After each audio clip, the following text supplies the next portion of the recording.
The brands that will be here in 20, 30, 100 years are not going to be the soccer mom brand. Maybe in 100, I guess. If you look at alcohol, again, as a parallel, it's like the White Claws of the world only come about every now and then. Anheuser-Busch and their family of brands and a lot of the liquor brands, like those are the staples. And there are definitely some extensions of those that are going after a demographic, but it's like the people that drink beer drink most of the beer, right? That is the punchline. And I spent a lot of time like leaning into like normalizing cannabis and all this. And that's nice. And that day will come. But the people that consume cannabis are not the people that are trying to hide it and that are, afraid to be a part of that culture. And that's we're like really leaning into cannabis consumers because they buy weed. And like I said, the brands of the future will be formed by the culture. They are not manufactured by marketing agencies. Hello, everyone. My name is Chris Powers, and I want to thank you so much for joining me today on the Fort Podcast. This show is an open-ended discussion and journey covering real estate, business, entrepreneurship, and investing. I would love to hear from you by tweeting me at Fort Worth Chris on Twitter. And if you've enjoyed this show, I would be super grateful if you would follow it on Apple, Spotify, or whatever platform you're listening on. And if on Apple, it would mean a lot if you'd leave a rating or review. And last but not least, you can check all these episodes out on YouTube. So thank you again for joining me and enjoy the show. Colin Landforce, thank you for joining me today. I've been really pumped about this. Let's get started with kind of how you found your way into the cannabis industry, and then we'll get into the company that you built. Amazing. Yeah. So I'm never very good at the elevator pitch of the story, but it goes something like some guys that I grew up with were the sales team at one of the early brands in Oregon, which of course means one of the early brands in cannabis in terms of legal brands. And I was kind of coming to an end at my previous gig, which was in consumer drones, as you would have it. I spent a lot of time in restricted consumer products, drones, guns, skincare, that kind of stuff. And so I was coming to an end with a gig, and they were operating out of a auto shop, a former auto shop, and flipping packs, as one would say. This is in late medical, before recreational in Oregon, and figuring it out. So I jumped in from there. That was 4.5 years ago. And very, very quickly, it's like with distribution, you can do anything, right? So that was the whole game for the first 18 months, 24 months, is like we're selling product. We're selling really bulk flower to a network of our friends, knowing that as we decide what we want to ultimately do, that having that network will be the vehicle for it. So that was the beginning. That's the origin story, right? So fast forward several years, we've done a couple of rounds of M&A. The brands that we started in that garage are all up and down the West Coast, along with Corova, that is our 800-pound gorilla. We've got grows, we've got retail, we've got, as of a couple of weeks ago, delivery service, distribution hubs, SoCal, NorCal, Portland. And that is the lay of the land.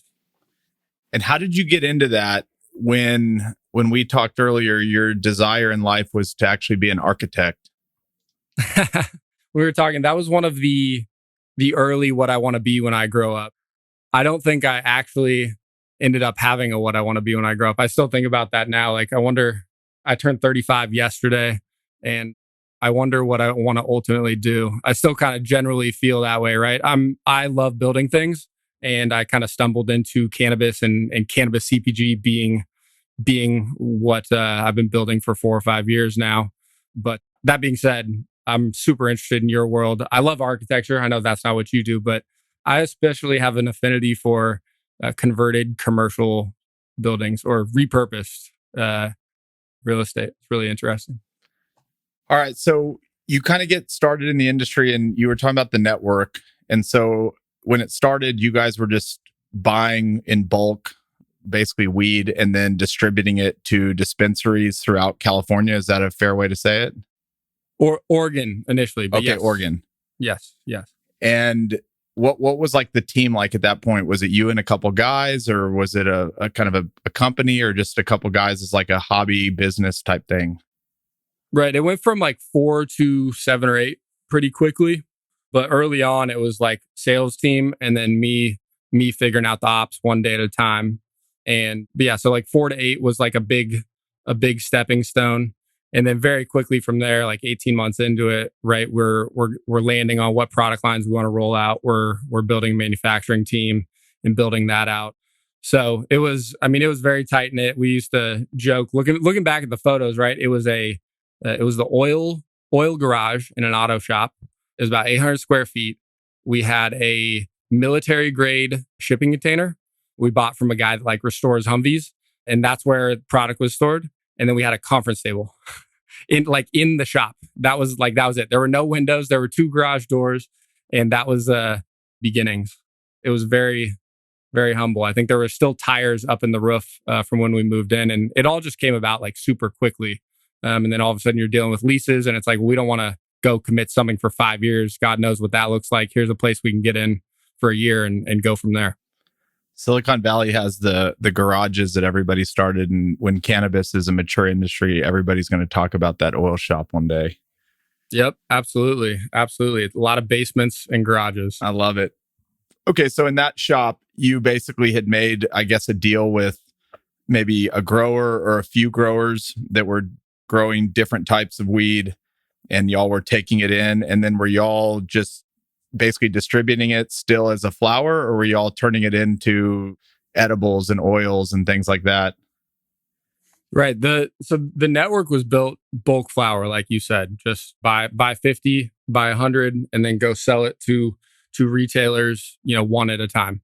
And our first foray into doing consumer packaged goods was a pre-roll, and we landed there just because even to this day, you go into a shop and you say, I want a joint. It's a total coin toss if that joint's gonna be easy to light, burn well, be an enjoyable experience. So very early on, we're like, we just need to make a great pre-roll that is consistent every time. And we kind of went to the wall for that. We imported a hot milling machine to create our pre-roll input, so we're able to get super consistent inputs for the pre-rolls, and A/B tested like crazy things like density and pack and the way that it's closed at the top.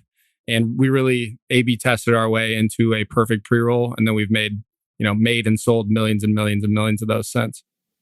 And like, what does it cost to make one? What do you wholesale it for? And then what does it retail for?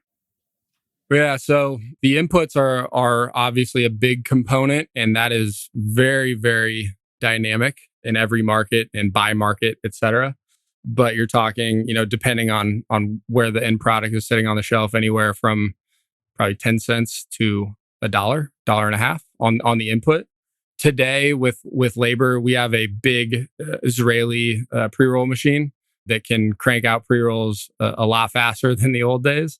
But it's probably like 9 to 12 on labor, and then components are pretty run of the mill, especially on like your typical pre-roll.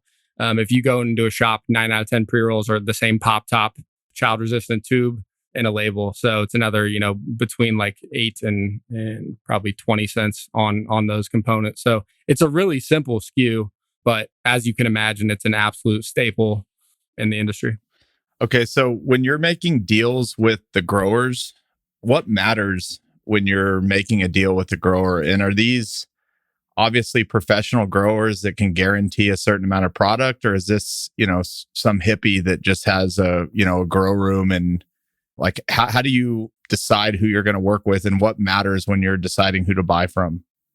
Yeah, I think that, so all agriculture supply chains are pretty nuanced. We used to work with a guy who did tortilla manufacturing, right? And so he's sourcing corn from all over the world. And even in an industry that's that mature, there's a ton of variability in those inputs and then how they contract to them. So in cannabis, I'd say it's that on steroids, right? You have stuff that you can measure like THC percentage, which is a big piece of the equation, but so much of the end product is still flower based. So it's literally, I'm buying the flower.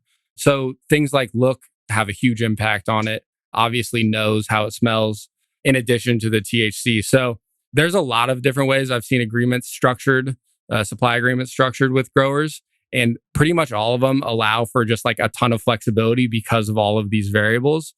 And then you add to that like how immature the industry is. Like price fluctuations are all over the board. they vary a lot market to market, right? Because every single state has a constrained supply there within the state. So what it looks like in Oregon versus California versus Florida is pretty different, but it varies like crazy. So even things like price, like it's pretty difficult and pretty nuanced to do. I will buy everything that tests over 25% THC at this price a year from now. I think everybody, it doesn't really line up for anybody to make big commitments like that without, flexibility built in. It's pretty nuanced. It'd be a lot easier if it wasn't. And are most of these growers growing outdoors or indoors?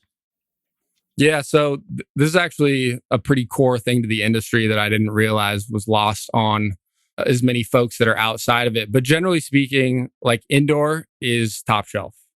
Sun grown is more value. And there's like incredible sun grown cannabis, but it's still value product because you don't have a power bill and a gas bill the way that you do if you're running a perfectly controlled indoor environment. And there's a lot in between too, right? So one end of the spectrum, you have grown in the sun, gets rained on outdoor. And then the other end of the spectrum is indoor. But the line really falls that way. Outdoors is a value product, indoor is premium, and pricing goes accordingly. And there's also growers have not mastered boutique craft premium indoor at scale. Nobody has. So you see a lot of people that are like, well, we've got a grower that grows amazing stuff, 20 lights at a time. It doesn't work to do, okay, let's take that 20 lights and make it 200. And it also, people are having huge problems taking that 20 lights and doing it 10 more times, right? So like 10 smaller rooms or whatever the case may be. We're still so early on all of these things. If you think about it, 5 years ago, anybody doing that had to like hide everything about it, right? So even though we're out in the open now, it's just so immature and so early on so much of these things. Do you know why it's harder to do at scale? I mean, as an idiot, I just sit here and go, what? It's 20 more lights. You water 20 more plants. Right. Why is it harder as it gets bigger? I'm like not super deep in cultivation in general or that corner of our business. We're not the only people that have done the spreadsheet, right? That you just described where it's like, drag it out to the right and we're good to go. I think at the end of the day, it's like agriculture with finicky plants. Like cannabis plants are not the hardiest. And again, when that end product is the flower, that like really ups the bar for everything involved. When you have the end product that is the cartridge or the edible, where the inputs for those SKUs are a lot of time distillate or some full spectrum extract, where a lot of that stuff can be grown in what we call oil fields. A different kind of oil field than what you're used to. Mm-hmm. But, just fields of plants that don't need to be pruned. They obviously need nutrients. They need to be kept healthy, but you just grow it, chop it down, bucket and run it to oil. That's a very different proposition. And those kind of operations can have much more consistent outputs. And those are the types of, those are the pieces of the supply chain that can be contracted much easier. Got it. Okay. So when the grower, whether it's indoor or outdoor, has kind of harvested their product, what kind of checks and balances do they go through to make sure that what you ordered is what you're going to get? What kind of testing happens so that by the time it arrives at your door, you know that it's good stuff? Yeah, so all the testing requirements are mandated at the state level. So, right, a little bit different in Oregon than in California, but generally speaking, right, that is the biggest concern of the state when creating their regulations. So everything from pesticides to molds and everything in between, all of that is tested for in that process. So again, the state variable is an interesting one. In Oregon, everything comes to us with a test slapped on it, ready to go. We already know exactly what it looks like. In California, that is prevented by the regulation, or you can have a test, but as the end distributor, you're going to have to test it again. So to protect ourselves and know what we're getting into, though, we will get an R&D test as it's coming in so that we know generally what to expect and that it's going to come out clean and compliant, and then do it again later. But all the ugly stuff is handled by the state, fortunately, right? And you can look at these COAs and see a crazy amount of information about what is being picked up or not. How do they measure for THC, like the amount of THC in something? Is it like, how do they know if it's 25% or 20 or 30? Yeah, I mean, I'm not the scientist, but they're using like big Siemens machines that are pretty typical in any lab. The labs are simultaneously some of the more sophisticated operations as well as a bit of a crapshoot, right? Because in theory, if I have 10 labs I send the same sample to, I should get within a varying degree of variance, like a pretty consistent result, and that's not the case, right? And what comes back, especially at the THC level, is such a massive part of like the success of a business and like what that product can be sold for, so on and so forth. And it's all in the hands of those labs that are disappointing, to say the least. Hope none of them end up listening to this, but they probably know. Yeah. They know they get the stink eye often. All right. So you start the business. You're in Oregon. It's you and four guys, and you're doing the pre-rolls. Was there kind of an inflection point where you were like, okay, we're going to grow? And what did growing look like from there? What was the next kind of big evolution of the business?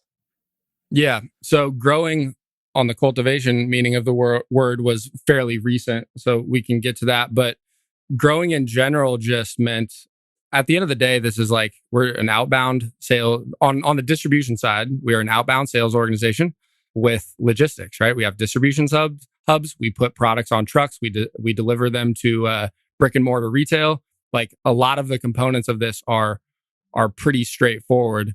So growing for us, like out of the gate, was initially like, okay, flower at the end of the day is a bit of a commodity, really, unless you're premium. And so we need to put ourselves in a position to build brand and build brand equity and slide in there. So that was the next move entirely, and really just pushing our revenue from being what we'd consider third party when we're just distributing flower or another brand, and shifting both energy and then ultimately like revenue at the end of the day into our own brands. And so from there, we launched brands, and then it's been two and a half years now since we did our first M&A activity and merged with a brand in California called Corova, with a very similar footprint to us.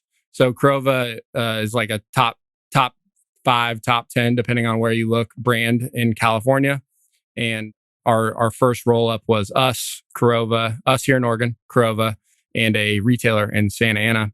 And that was kind of like the beginning of the next chapter in terms of like really introducing scale to the equation for everything that we're doing, and then landing where we are today. And when you're talking about brands, are you saying, I can go to the store and buy this branded joint or this branded joint or this branded joint? What do you mean by brands? Yeah, exactly. I mean, I think so. The alcohol parallels are pretty helpful to talk through in cannabis. They only go so far, but when I look at our brands, like Sticks is like our Bud Light, right? So it's sun grown, it's a value brand, it's accessibly priced, and then you go all over the map. Cabana is like a Veuve Clicquot.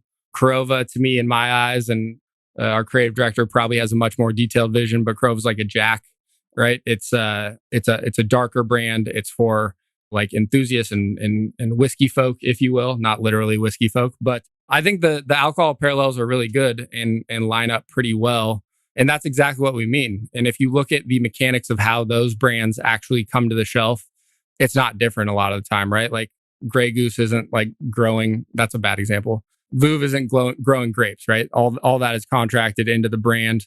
We recently have introduced that, the actual cultivation piece, because it does wonders for what I described as an inconsistent supply chain. But yeah, it's the alcohol parallel is a pretty good one there.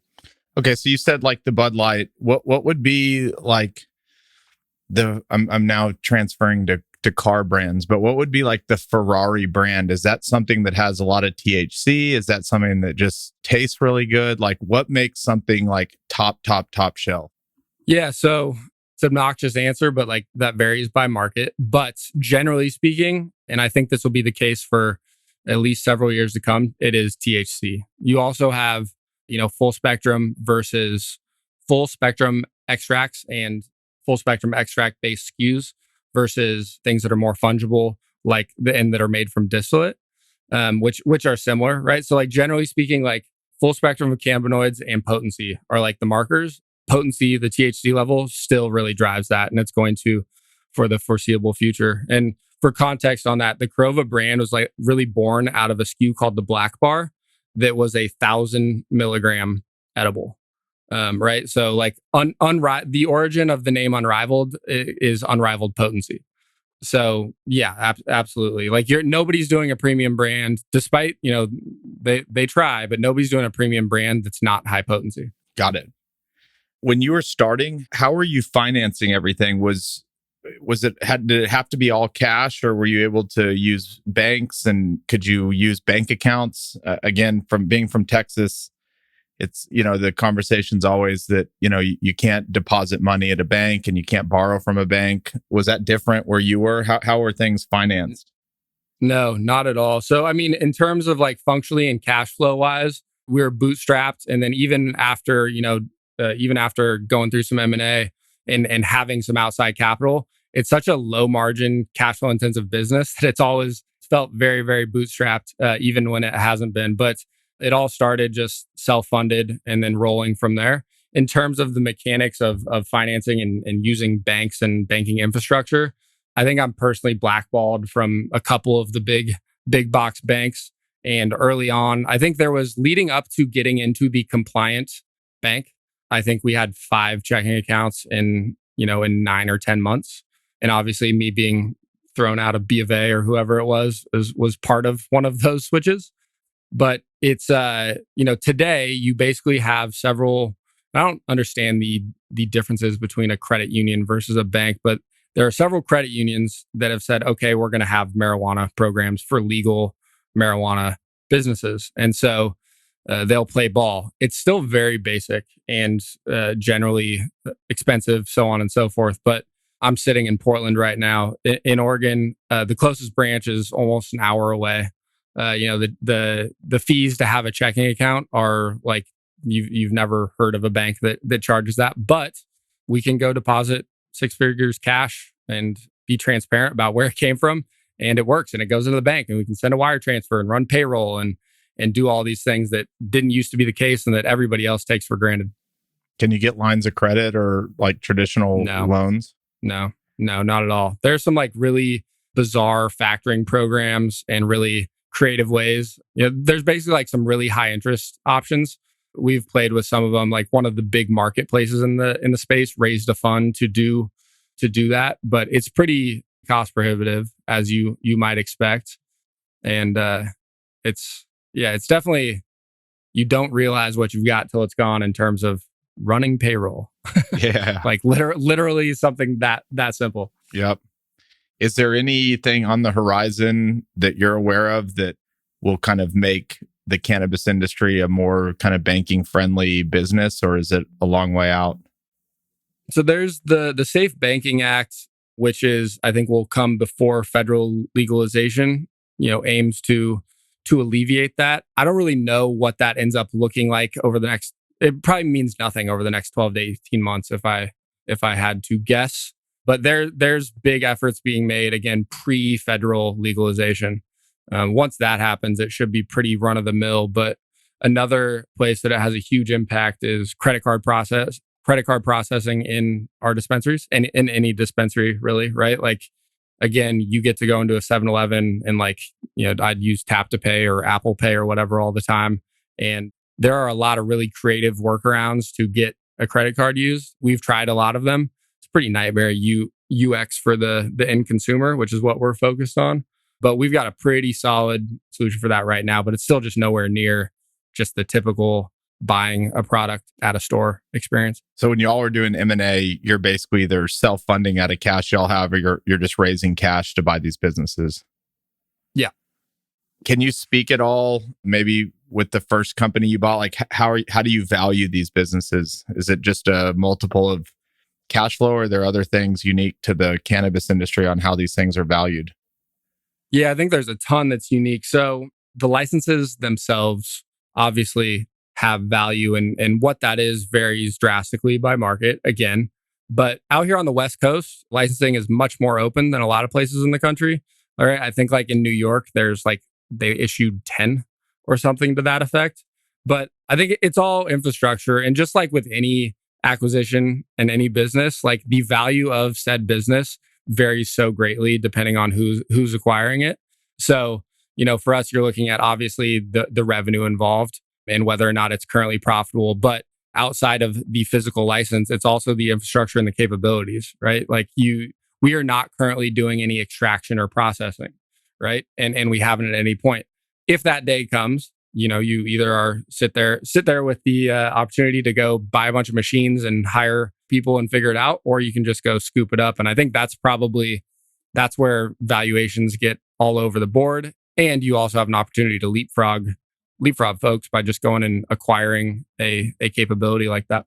And so like that first M&A transaction, what capability were you acquiring there?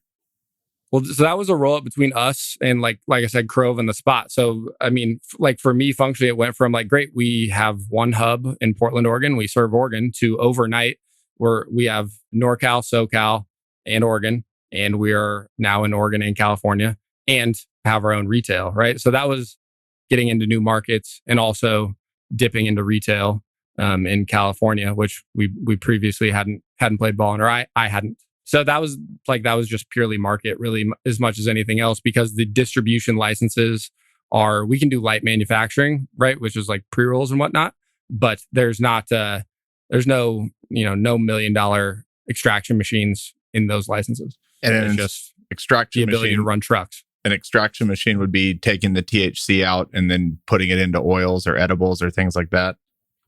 Right, exactly. So you basically, there's a handful of different techniques, but right, you're turning it into either distillate, which is also referred to as hot dog water, or THC juice, right? So distillate is just like, it is THC extracted from the plant. It's oil, and then how potent it is just varies on how much of the other cannabinoids, fats, lipids that you've pulled out of it. And that's the input to a lot of edibles on the market. It's the input to a lot of cartridges. And then you also have full spectrum extraction, where you're leaving a lot more of that in. You got a lot more flavors, a lot more cannabinoids still in the mix. And that is really hot right now in general, but that's the inputs for a lot of the higher end cartridges, and a lot of the more interesting edibles and drinks on the market right now are these full spectrum extracts that give you a lot more flavor and then have the effects that come with way more cannabinoids, et cetera.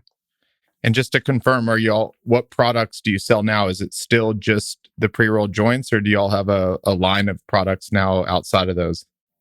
Yeah, so we are in like our two big brands, Crova and Sticks, are just about in every category, right? So Crova is flower, pre-rolls, edibles, extracts, tinctures, probably missing something there. And then Sticks is similar. There's no edibles under Sticks, but pre-rolls are obviously a staple.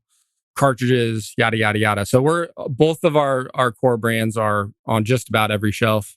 And I think that's a really interesting sign of the maturity of the industry, right? If you walk into a grocery store, like you go, like Cheez-Its are doing Cheez-It crackers. They're not also doing Cheez-It Mountain Dew and Cheez-It, chocolate candies.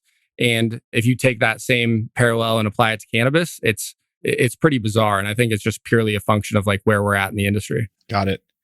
And if y'all don't have the extraction machines, is somebody else basically preparing the product, giving it to you at wholesale, and then you're just repackaging, branding it, and then selling it through your distribution? Yeah, it varies across product lines, but yeah, we have contract manufacturers. Generally speaking, it comes to us completely done, but we're still running the supply chain for all the components and packaging, and then just dropping it on our manufacturer and getting a finished good back. All right, so you did one M&A, and your latest transaction was you basically took the company public. Can you speak to kind of how that came to be and why y'all chose to do that? Yeah, so I think we're traded on the OTCQX, right? Any quote, air quote, cannabis company that's on NASDAQ generally is not actually plant touching. I guess this will depend when that comes out, if something's changed, which God knows it could. We're on OTC, and basically for us, obviously being publicly traded is the biggest venue, or OTC being the biggest venue we can currently get into.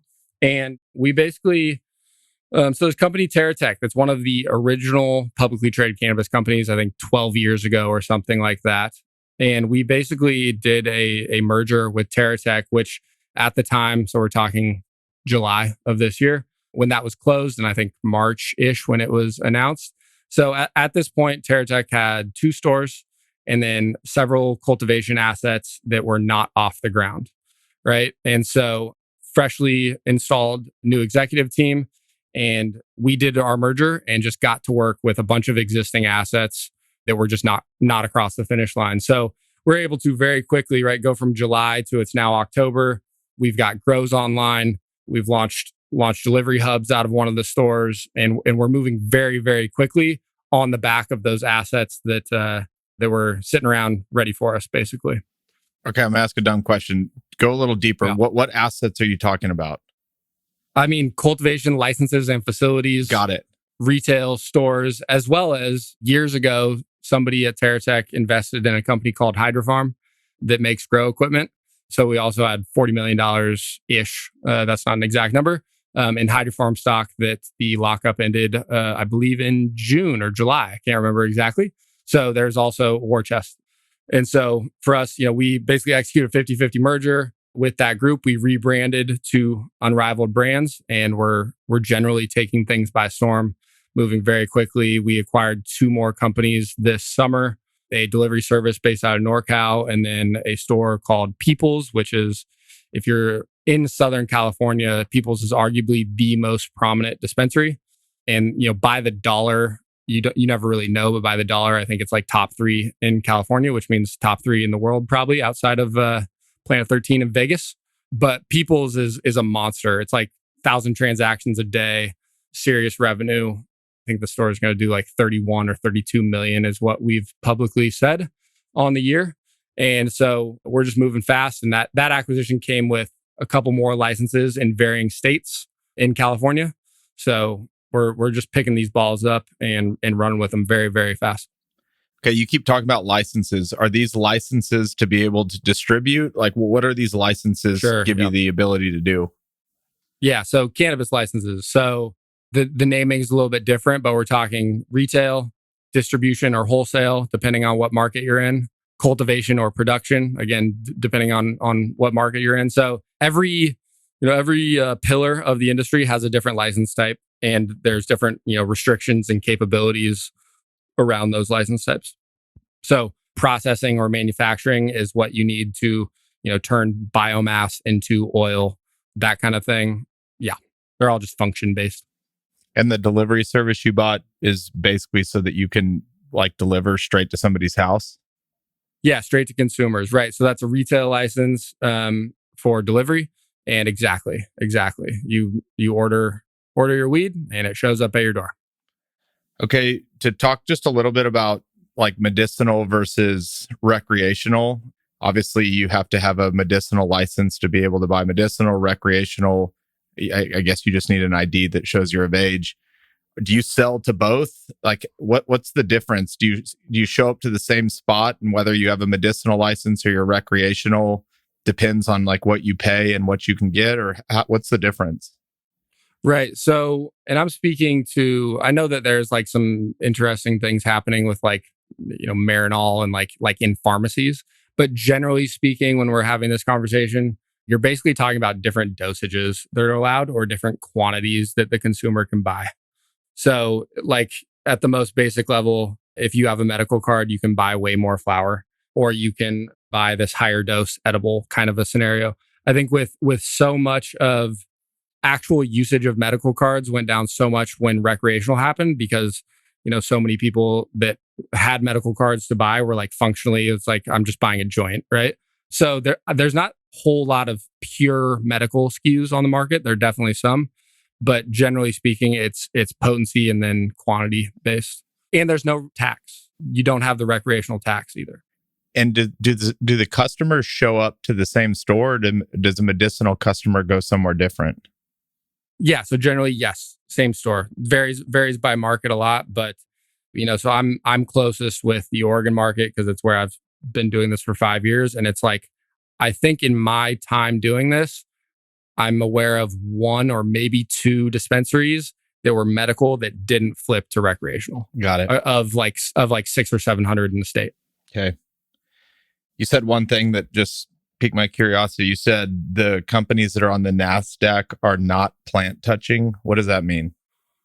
Yeah, I mean, it means exactly like it sounds, like not not license holding and not touching the plant. So what we do, whether it's growing it or selling it to a retailer or selling it to consumers, all those are plant touching. So it's ancillary. Like Hydrofarm might be a good. I don't know what exchange they're on, but Hydrofarm makes grow equipment. There's a lot of stuff, and a lot of the companies that are doing like the more pharmaceutical stuff that you see. Yeah, got it. I haven't really asked you this. I usually ask this at the beginning, but what do you do in this company? You are the CTO now. You were the COO. What does that mean? So today I'm spending a ton of what we are doing. We are scaling, right? And so we're integrating and scaling. So like literally over the last 90 days, we're integrating 2 new companies into our entire ecosystem, which is an obnoxious amount of, pardon me, bullshit on that front. But then we're also very, very tech forward. And I think that if you look at what we do, like I said, a lot of it isn't rewriting the book, right? Like it's putting boxes on trucks and it's selling products to consumers. And a lot of the stuff in the technology realm is pretty archaic because it's the most basic stuff, right? The software companies in this space have been doing it for only a couple of years and that kind of thing. So I can't talk a whole lot about what is coming down the pipeline specifically in this realm. But I think generally it's like we're super focused on user experience. And so like buying online and having it show up is going to be a big part of our future. Buying online and then picking it up on your way home from work and having incredible user experiences around that is going to be a big part of the future for us. And yeah, and then we're also like a big chunk of our internal tools are custom built. Like our CRM is probably the best example of that. I tried to figure out how to make a CRM work for what we do for 3.5 or 4 years until we started working on what we have now. And I think we've finally figured it out and it's completely custom. We've built it all internally. Yeah. And then I also, right, like I'm like effectively, it's much more complicated than this, but I'm effectively like a founder of this. It's obviously not that straightforward with the merger and TerraTech and whatnot, but I'm an entrepreneur in this and I'm just like, I've got my hands in everything. And we're a pretty lean and mean team and we're doing a ton and we're moving extremely fast. So there's a big element of like a little bit of everything. Got it. All right. I'm going through a couple of our notes from our call. I'm trying to ask these questions the right way, but one of them I have in quotes, generational weed brand. And the comment I wrote is there are brands that are the real deal that are born in the culture versus at an agency. Can you speak to that? Yeah. So I think we were talking about that in lieu of, I can't remember his name. My favorite podcast of yours is Nishant. Yep. So, right. And he was talking about a beverage brand that he was doing. I love that episode, by the way. I think that, he's like categorically wrong on his outlook on cannabis products of like today. And I think that being said, it's a very, very common outlook and in my opinion, misconception of the industry. And that is that like the trendy people that are like at a cocktail party are also cannabis consumers. And of course there are those people, but the hypothetical soccer mom cannabis consumer, both by head count and by dollars, is a tiny, tiny cannabis consumer. Right. And so that day will come. And I think a lot of time when that consumer starts becoming a consumer, they shift away from these super low dose SKUs because they actually want to engage with cannabis. But I just think it's a super common misconception. And the brands that will be here in 20, 30, 100 years are not going to be the soccer mom brand. Maybe in 100, I guess. If you look at alcohol, again, as a parallel, it's like the White Claws of the world only come about every now and then. Anheuser-Busch and their family of brands and a lot of the liquor brands, like those are the staples.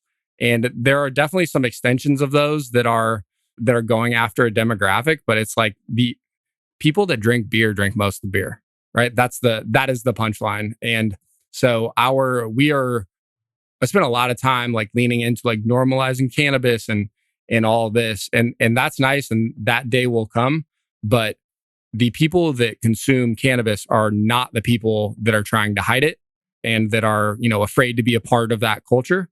And that's we're like really leaning into cannabis consumers because they buy weed.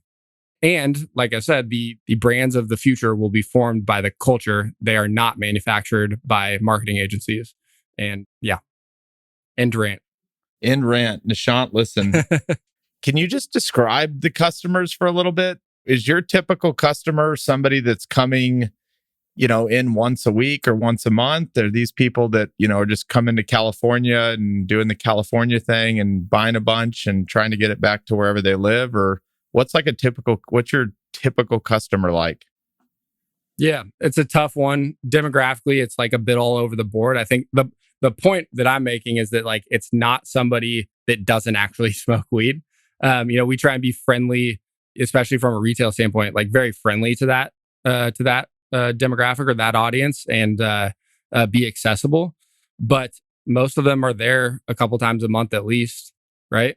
The flip side of that consumer is somebody that like buys a low dose vape and then it lasts them 6 months. And again, that's not the large, that's not the big part of the market. So it's generally like it varies by brand. Like the Crova brand is like a low 20s to late 20s. There's a big female contingency there. It's very, very counterculture, just like the brand is aligned. And it's people that aren't afraid to smoke weed or have it be known that they smoke weed. It's potheads. Yep. Can you speak at all to kind of the boomer generation that probably grew up where weed was a huge stigma? They would never touch it. I actually have family members, I won't name them, that, I never thought would have, taken a gummy. And now that it's legal, they'll do it. Is the boomer generation kind of coming around to it now that it's legal? Yeah, absolutely. Absolutely. And I think like, from a business standpoint, it just comes down to like how many dollars are those folks actually consuming? And then do you really need to position a brand? Is it enough to position an entire brand around them? So yeah, absolutely. It still throws me for a little bit of a loop when my mom or dad makes a comment about, smoking a joint or eating an edible, even though we're, 5 years into me doing what I do, but also just like that being a fairly normal thing. It's a huge demographic. And I think for those, really for anybody that is not, doesn't fit what I was just describing as like the pothead consumer, I really like especially the tincture space is really interesting to me because you get, first of all, the bang per buck is incredible. Like our black bottle tincture is 1,000 milligrams in a little bottle, but then it's also like it's a dropper, right? So if I figure out that like 1 drop is what makes me feel good in the morning, or 3 drops is what knocks me out and helps me sleep better, like it's a very repeatable and user friendly and consistent experience there. And so I think that the edibles is like the easy place for that type of user to go. That being said, there's also like a lot of nostalgia with smoking a joint and smoking flower. So I know that's a part of the mix as well. Got it. All right, a couple more questions on the industry and then some personal ones, and we'll bring it home. But is there anything that keeps you up at night about the industry at this point, or is there just a lot of tailwinds kind of that are pushing this industry in a positive way? Is there any risk that you're seeing right now? It seems to be bipartisan kind of agreement that we all kind of agree that it's, not as bad as we once thought it was. But is there anything Right. out there that keeps you up at night? No, I think like maybe not to flip it, but maybe the opposite way. Like I'm not overly obsessed with cannabis and how amazing it is, but it's a completely amazing plant. And I think we're like not even scratching the surface of what it is, because like I'm describing, the core consumer is like a pothead and it's just so much bigger than that. It's so much bigger than that. And to get directly to your question, I've spent a lot of time doing this where it was so much sketchier than it is now. It's pretty easy sailing compared to what it's been. And I'm also not the worrier. I've got my wife for that. So it probably kept her up more than it's kept me up. Is there anything on the horizon in a positive way that you're really excited about, whether that's legislation or, something that might happen in the next 12 to 24 months that could make this legal in every state? Is there anything big coming down the pipeline that an idiot like me from Texas would want to know about? I'm excited about what federal legalization will do for share prices for small cap over the counter companies like mine. You have to kind of have the perspective of there's no denying that there's a massive market here. And the estimations of what it currently is and what it can be are not even in the ballpark of what it actually is because of the amount of gray and black market that still happens. So just like stepping back to like, look at how the markets work and how companies are valued, there is when federal legalization happens, I think generally the entire pot stocks as they're known, that should work out pretty well for. That's exciting. And then I think also for, we're big on West Coast, right? Like West Coast is our shtick. That's where we are. That's where we're from. That really shapes a lot of what we're doing. And I think that when it goes federal, the West Coast brands are going to be the biggest brands in the country, both 5 years from now and 50 years from now. And then you have in Northern California and Southern Oregon, you have one of the best climates in the world for growing outdoor, right? Which means that when we can ship to Michigan, there's no reason to grow flower in Michigan. There's no reason to try and grow outdoor flower in Michigan, which you really can't do, especially not when you can just import it from the West Coast. So for us, I'm really excited for federal legalization for all of those reasons, and particularly the brand one. Like money is money, but I think there's an opportunity here that comes around every so often to, like I said, create brands that are completely generational, that our descendants will ultimately consume once they're 21 years of age. And it's exciting to be staring that down the cannon every day. Don't ship it to Michigan, ship it to Texas. Yeah, right. Texas got a lot of sun though, so it's hard to say. The soil though, I'm not sure that'll pan out as well. It's legal in Oklahoma, just north of us, right? But Texas, we're not there yet. Do you have any idea of when it'll be federally kind of released? Is that in the next 5 years, 2 years, 1 year? I think 5 is probably realistic. If they figure out what that looks like in the next 2 years, the time that it takes to roll out, then I think in the next 5 years is probably reasonable. Okay, I have to ask a cannabis guy, is CBD even a real thing, or is it a total, what do you call it, a placebo effect? Yeah. CBD is incredible. Like cannabis is an incredible plant. And there's a lot of folks that say that are really, really hokey. The inside joke that I have that I'll say here is like the healing plant, right? And it completely is that. It's an incredible plant. There are tons of cannabinoids. So like THC is a cannabinoid, CBD is a cannabinoid. There are hundreds in the plant. There are cannabinoids that they haven't even like isolated and discovered or named yet. And it's crazy. I think the trickiest part about it is they interact with everybody very, very differently. And to make it even trickier, there's so it's called the entourage effect. And the entourage effect is basically science that says we don't know what the hell's going on here, but we know that they interact with each other, right? So like how high you get or what kind of high you get is not just how much THC is there, it's what else is there. And that includes cannabinoids as well as the terpenes, which like terpenes are a big part of our lives no matter what. Right. There's a lot of parallels with cannabis and wine in that regard in terms of like the aromas and the tastes. But the entourage effect is like such a massive piece of it. And then how that interacts with my psychology is very different from how it interacts with yours. And I'm saying all this to say that CBD is the real deal. And in general, like it's a incredible and completely untapped plant. And I'm not some stoner pothead saying that. It really and truly is. I think it's we were just spitballing recently in terms of like how we articulate that to the market and to our team without being this hokey cannabis weed thing. And it's like, I think where we landed is it is a gateway to well-being and not in the, I can see the pictures forming in your head, but it's like, look, we have a lot of people that like a drop of that THC tincture in the morning. It's microdosing, right? And that's their usage. That's how they use cannabis. Or maybe it's the CBD, or maybe it's a topical that, my father-in-law puts a topical on his wrist that has bugged him for years. And it's like no longer an issue for him. And that's a CBD topical. It's really something else. And we're not even scratching the surface yet. Okay. You changed my mind on CBD. That was my most like unhinged rant on weed I've had. So let's keep that in there for sure. When Tiger Woods chewed CBD gum at the Masters a couple years ago, I bought some. I think I played a few good rounds of golf, and then I played a few bad rounds. And I was like, I was trying to feel something. I don't know if I ever did, but anyway, Tiger Woods chewing CBD gum might have been one of the best things to ever happen to CBD. All right. One more question on cannabis. Is there anything in the market that's being created that could stop someone from being high? So anybody that's taken a gummy or an edible has that story where they might have eaten too much or didn't realize what they took. Is there anything out there where you could just like take a pill and in 20 minutes it kind of has the adverse effect and gets rid of the high?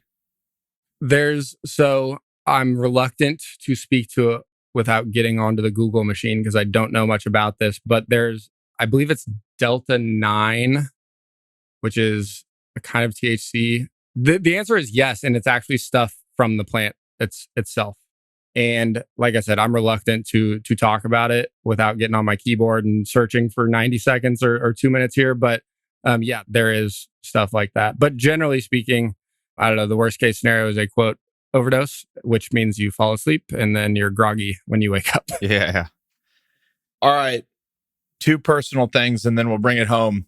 You spent 5 years before getting into the cannabis industry at some point in your career managing music and trying to make a rapper famous. Yes. Give us like the 2-minute summary of what that experience was like and what you learned from all that. You said it was the hardest thing you'd have ever done. Yeah, far and away. I think in normal industries, you create value and you give that to the ecosystem, to the consumer, and you generally like get something out of it, right? And music is a black box. I think a lot of creative spaces are probably like that, but far and away the hardest thing I've ever tried to do, just because creativity is subjective and it's pretty difficult to monetize until it's of size. So one of our top sales reps in the entire company is the subject of that chapter of my life. He was the talent. I still see him every day. I think everyone's life is better having kind of like gotten to the other side of that. It's brutally difficult. I wouldn't wish it upon my worst enemy to try and make something like that work. But it's also a labor of love and very, very formative for me. I definitely have had some moments of feeling like a lot of time and years were wasted there. But that is, in fact, how we got here, right? Obstacle is the way is a big part of my psyche and is brutally difficult. It's just like a coin toss, right? You put all this energy into this work, and then it's a coin toss if anybody's going to pick it up or like it. It's also dominated by gatekeepers, much less so now with like the TikToks of the world. But yeah, it sucks. I got a good friend who's still doing it, and I occasionally call him and plead him to move on with his life. So knowing what you know about trying to make somebody a famous musician, when you think about somebody like Justin Bieber, whose story was that Usher found a video of his on YouTube, are there people like Justin Bieber that will never get discovered just because they don't have that serendipitous moment or meet the right person? Or does somebody as talented as Justin Bieber always find their way to the top? Yeah, I mean, absolutely. And I guess there's probably a argument to be had over if Biebs is the example of that. But like, no, I think that there's an incredible amount of talent really in any creative space that goes unnoticed, relatively speaking. I think that that's the case for anything. Creative is probably not a big enough bucket. Like it's totally possible that Bitcoin was created and then never happened the way that it did. But yeah, absolutely. And it's kind of like shocking to think about it that way, especially when you have the impact of like a global superstar or a Bitcoin or similar. Those things drift away every single day, right? Yep. All right. Most of the people that listen to this are business folks. One thing we all have in common is we send a lot of emails. And the past week, you have shared with the Twitter world how you have been able to take your email time down. Can you just give us the cliff notes of how somebody could do better with their email? What did you do? Yes. First of all, completely life-changing. And I'm not just talking about for the process of emailing, but the peace of mind when it's done or when it's the weekend and knowing that there's not like a pile of things to work through. So the gist of it, let me see. I just wrote this thread, so I've kind of got the structure here. It is first like minimizing the amount of stuff you have to slog through. So it's obviously unsubscribing from BS, but it's also using filters and labels to take like automated things that you do in fact want to get, or you will get like a automated ticket response from a ticketing system, and automatically pulling those out of your inbox so that you could, potentially search for it later or go to a label to look at it, but it's not like one of the things in your queue. And therefore then like getting it out of your queue is one of the things. That is the first step. And then the default behavior. So reply all is something that probably most people most of the time are wanting to reply all instead of just reply. And so you can set up your inbox to do that by default rather than having to click reply all intentionally. And then archiving. So when you send and archive. And then finally, this is all just a lead up to get noise out of the way and streamline, ultimately just switching your entire workflow into hotkeys, which means basically not using the trackpad, which is a superhuman. The app Superhuman is kind of like where I think that was born, at least in the modern era. But you just get to where you can navigate through your entire queue of emails. You can open one to read or open one to reply to. You can do the reply. You can send the reply. You can archive it. You can move past it. You can mark it as read and do all of that without ever taking your hands off the keyboard and going to the trackpad or mouse and then clicking and so on and so forth. And it's like, I do a lot of email. It's like, it literally transformative for me. I went from like thousands of unread emails and then the like baggage of like, oh God, what's in there that I haven't gotten to that is never an issue. And I get, all the communication that I need to get in. It's like huge improvement on life. You're the man. All right, dude. This was awesome. More than I could have expected. How can people find you or reach you if they want to follow your stuff? Yeah, so my real last name is Landforce, Landforce, and that is my handle on the internet. So in particular, Twitter, as you know, that's how we met. I'm making a conscious effort to be on the internet on Twitter. And then finally, because we are doing a podcast, me and a couple associates, one of which has been on here, James Camp, we just launched a podcast a few weeks ago, 3 or 4 weeks ago. It's called Tab Talk, and we've been having a blast with it. I think you read the conventional advice on how to podcast, and it's basically like make sure that you're doing something that you'd want to do if no one was listening, which I'd imagine is at least some part of what you're doing here, right? You're having conversations with people you wanted to talk to anyway. And so James and Oren and myself, we pretty much do a Tab Talk, a podcast that we talk about things that we find interesting. And we sat down to record the first one, and I like cried laughing and having fun with my bros for the first time in like 2 years. And I was like, yeah, this is definitely worth doing, whether or not somebody listens to it. So Twitter and the podcast. All right, dude. Thank you so much. This was awesome. I really appreciate it. Thanks for having me, Chris. I appreciate it as well. Hey everyone, it's Chris here again. Thank you so much for joining me on this journey. If you enjoyed the show, please follow the show on Apple, Spotify, or subscribe on YouTube. Thanks again, and I'll see you on the next episode. Chris Powers is the founder and chairman of Fort Capital LP. All opinions from Chris and guests of the Fort podcast are solely their own and do not reflect the opinions of Fort Capital LP. This podcast is for informational purposes only and should not be relied upon for real estate or investment decisions. The Fort with Chris Powers is produced by Straight Up Podcasts.